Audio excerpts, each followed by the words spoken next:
नमस्कार विद्यार्थी मित्रांनो, आज आपण मिसलेनियस एक्सरसाइज 2 यातील 6वा प्रश्न या व्हिडिओमध्ये सोडविणार आहोत। यापूर्वीचे 5 प्रश्न आपण वेगवेगळ्या व्हिडिओमध्ये सोडवलेले आहेत, त्याची लिंक तुम्हाला डिस्क्रिप्शनमध्ये दिलेली आहे। तर आजच्या व्हिडिओमध्ये आपण हा 6वा प्रश्न सोडविणार आहोत। सोडूया। येथे आपल्याला एक सिलेंड्रिकल टँक दिलेला आहे। समजा या प्रकारचा टँक आहे, तो सिलेंड्रिकल। डायमीटर दिलेला आहे, म्हणजे ह्या बेसचा डायमीटर पूर्ण एवढी लेंथ, ही लेंथ किती दिलेली आहे आपल्याला 1.75 मीटर दिलेली आहे। आणि हाईट पण दिलेली आहे, म्हणजे ही हाईट दिलेली आहे 3.2 मीटर। तर how much is the capacity of tank in litres. तर या टँकची कॅपॅसिटी किती असेल हे आपल्याला लिटरमध्ये फाइंड आउट करायचं आहे। Solution for cylindrical tank. Diameter दिलेला आपल्याला, डायमीटर किती दिलेला आहे 1.75 मीटर। डायमीटर आहे म्हणजे रेडियस काढता येईल, रेडियस काय होईल डायमीटरचे हाफ होईल, म्हणजे 1.75/2। ही काही व्हॅल्यू आपण इथे काढणार नाहीत, कारण नंतर पुढे कॅल्क्युलेशन करण्यात काटाकाटी होणार आहे, त्यामुळे असंच राहू देऊ आपण, मीटर येणार आहे। आता आपल्याला वी नो फॉर्म्युला माहीत आहे, व्हॉल्यूम काढायचं आहे।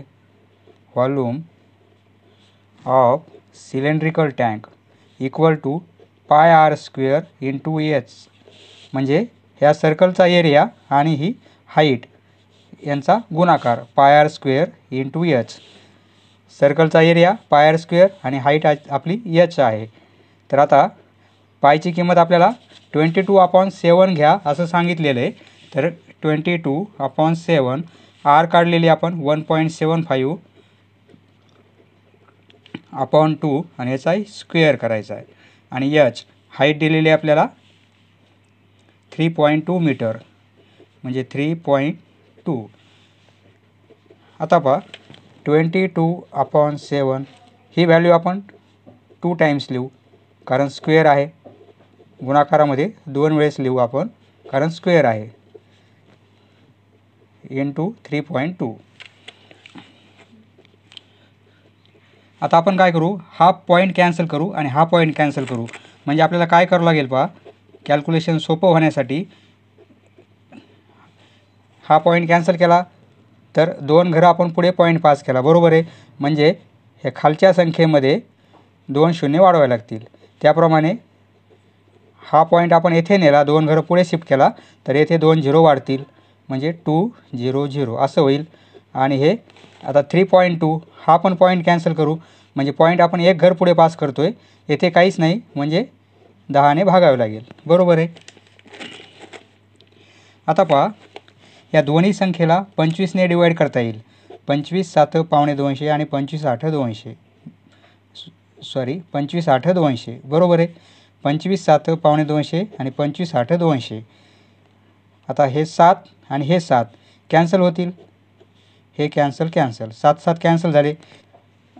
हे काय राहते ते लिहून घेऊ, म्हणजे येथे 1/8 राहील, इंटू 7/8 राहील, आणि इंटू 32/10 राहील, बरोबर आहे। आता पहा